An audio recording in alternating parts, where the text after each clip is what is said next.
บรรณาทานการนำพรรครัฐของเมืองจากแขนงการขั้นศูนย์กลางแขวงญาติพี่น้องแขกที่มีเกียรติท่านยิงท่านทรายที่นับถือและฮักแพงทั้งหลายข้าพเจ้าชื่อคำจันทร์โสตประเสริฐเหตุเวียกอยู่สภาแห่งชาติเป็นประธานกรรมธิการบรรณาเผ่าและก็ได้ติดพันกับการเฉลิมฉลองและการจัดตั้งบุญประเพณีของบรรดาเผ่าอยู่ในขอบเขตทั่วประเทศก็เห็นว่าผลประโยชน์ของบุญประเพณีของบรรดาเผ่านี้สร้างให้บรรดาเผ่าเหล่านั้นมีความภูมิใจในความเป็นเผ่าของตนเองบ่ได้เปรียบเทียบฐานะทางการเมืองบ่ได้เปรียบเทียบฐานะทางด้านเศรษฐกิจสังคมบ่ได้เปรียบเทียบทางประวัติและความเป็นมาของบรรดาเผ่าจังสันมาฮอดปัจจุบันนี้ก็คือท่านปุกตะมองได้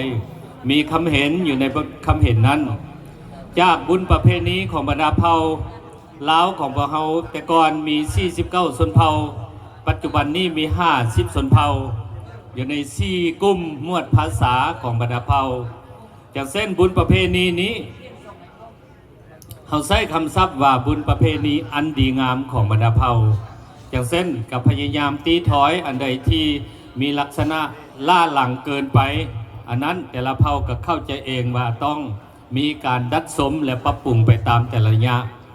จากการจัดตั้งปฏิบัติบุญประเพณีของบรรดาเผ่า50ชนเผ่าเหล่านั้น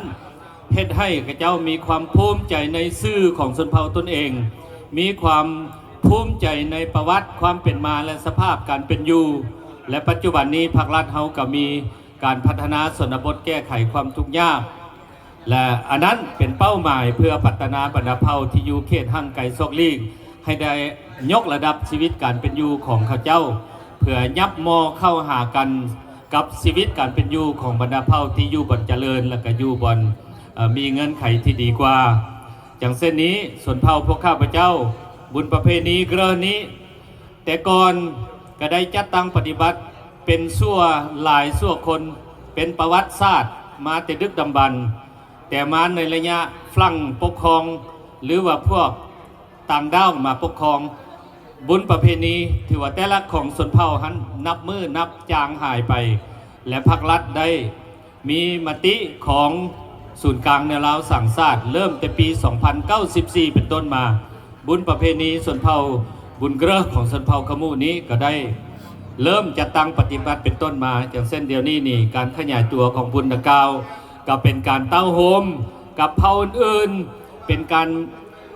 แสดงความเคารพนับถือต่อองค์การจะตั้งขั้นเมืองขั้นแขวงขั้นศูนย์กลางท้องถิ่นและก็เป็นการแสดงมากผลงานของข้าเจ้าเกี่ยวกับการผลิต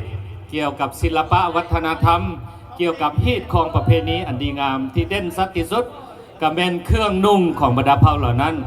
ในโอกาสอันมีความหมายนี้ข้าพเจ้าในนามส่วนตัวและครอบครัวอีกเท่านึงก็แสดงความย่องยอสมเชยและขอบอกขอบใจเป็นอย่างยิ่งการนำภาครัฐอำนาจการปกครองเมืองจันทบุรีและก็บรรดาท่านแขกที่มีเกียรติที่ได้เสียสละเวลาอันมีคุณค่าเข้าร่วมเป็นกำลังใจให้แก่นักธุรกิจหนุ่มของเมืองจันทบุรีนำหน้าโดยท่านปุกตะมองในครั้งนี้อวยไสพรบรรดาท่านมีความสุขความเจริญมีความสุขในครอบครัวและประสบผลสำเร็จในหน้าที่การงานอันมีเกียรติของบรรดาท่านขอแสดงความขอบใจ